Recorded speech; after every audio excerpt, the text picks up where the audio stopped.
Well, at least 6 people were killed in Illinois during a violent tornado outbreak yesterday. Thousands of people have a major cleanup ahead of them. In Gifford, Illinois, 20 homes were destroyed. 4 people were injured. In Brookfort, Illinois, 1 person was killed, several others hurt.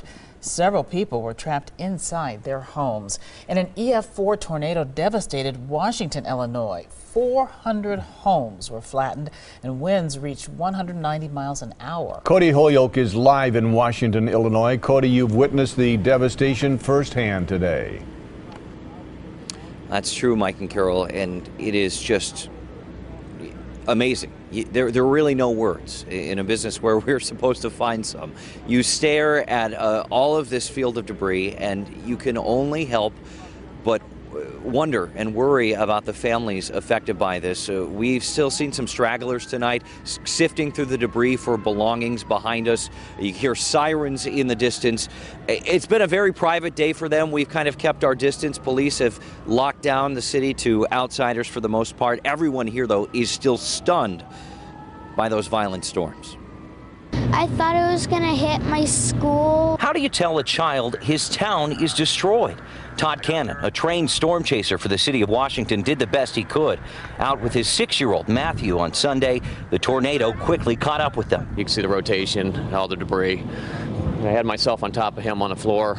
Was that silent? We wrote it out, you know. The sound was unbelievable. It sounded like a thundery banging sound, and Were you scared?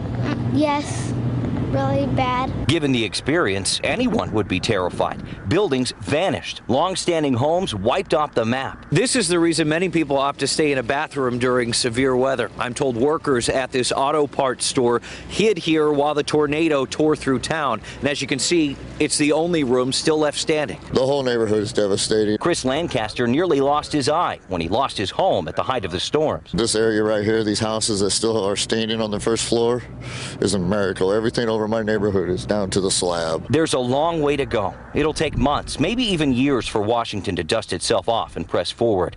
But rest assured, it will happen. Oh, we're going to rebuild. We're a community with integrity and a lot of love.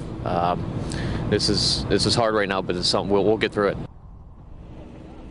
And tonight, amidst the devastation, the rubble, the broken homes, there is so much goodwill. Donations are pouring into this city.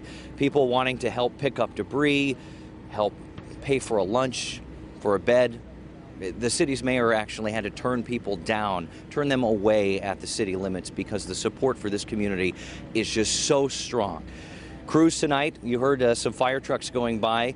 They're tending to something. There are also people out trying to clear the roads. And Mike and Carol, I can tell you, there's a long road ahead for this community, but they're going to get through it. Back to you. Challenging, no doubt, reality starting to set in. Cody, what have you witnessed over the past 24 hours since you first arrived on the scene? What are some of the differences that you're seeing tonight? Really, from what we've seen, we've kind of been holed up in the media area, but on the west side of town, from when we've been able to peer through the rubble here, you see a lot of neighbors helping neighbors. There are some bright spots when there's darkness. There are folks who will give you the shirt off their back. I talked to the mayor of Washington earlier today, and he said people who were injured were still tending to those who weren't. That everybody came together and tried to reach that common goal, which here now is survival, Carol. Yeah, the depth of humanity often breathtaking. Cody Holyoke joining us live in Washington, Illinois. Thank you very much.